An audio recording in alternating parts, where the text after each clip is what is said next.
The average first offense DUI is someone blowing a .14 to .15. That is an average of 8 to 10 cocktails. According to the National Bureau of Justice Statistics report, 52% of persons arrested for drunk driving had consumed only beer, 23% hard alcohol, 21% mixed the two.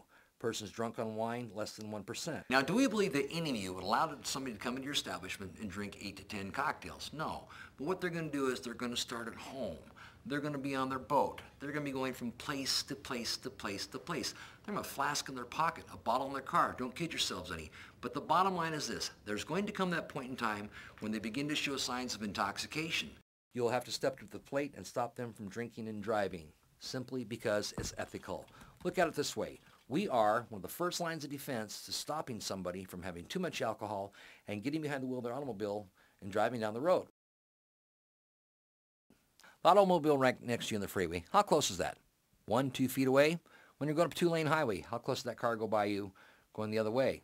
We could all high-five each other. So basically, we're a foot to a couple feet away from either serious injury or instant death at any given point in time during the day. Now, let's put a BAC of .14 to .15 in that individual driving that automobile next to you or coming right towards you. One of the first things that will go on someone when they get intoxicated is their peripheral vision. That's why people will weave back and forth. I was reading a report on what DUI cops look for. Did you know that if a DUI cop sees you driving with your head out the window, there's a 60% chance that you are legally intoxicated? Now, hypothetically speaking, the person next to you's got a BAC of .14 to .15. They drift over and tap the side of your car at 65, 75 miles an hour. What's going to happen? Yeah, it's going to be the old spin cycle. You're going up a 2-lane highway. Same scenario. Problem is, they hit you head on. What's going to happen then? This will probably explain why 43% of the traffic fatalities in Washington state are alcohol related.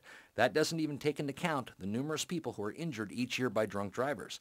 What does that mean to you as a taxpayer? Each one of those deaths will cost us taxpayers $3.4 million, each injury $99,000. According to a leading insurance company, alcohol-impaired drivers estimated to cost U.S. taxpayers $21 to $24 billion a year.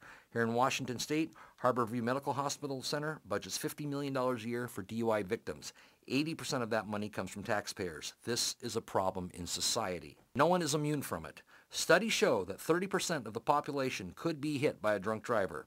80% of drunk driving accidents happen between the hours of 10 p.m. and 3 a.m. What hours are we on the roads? When 50% of all DUIs issued are from people drinking in restaurants and bars, and 43% of the traffic fatalities in Washington state are alcohol related, that tells me 21.5% of those deaths came from people drinking in restaurants and bars. I honestly do believe this. I believe if every server in the state of Washington took it upon themselves to make a difference, it may be one guest at a time, it may be one drink at a time, but I really do believe we can cut into those numbers, because reality is this. Every 30 to 45 minutes, somebody dies from a drunk driving accident. Before you're done with the seminar today, between 4 and 5 people will have lost their lives to drunk driving accidents. Just putting it all into perspective.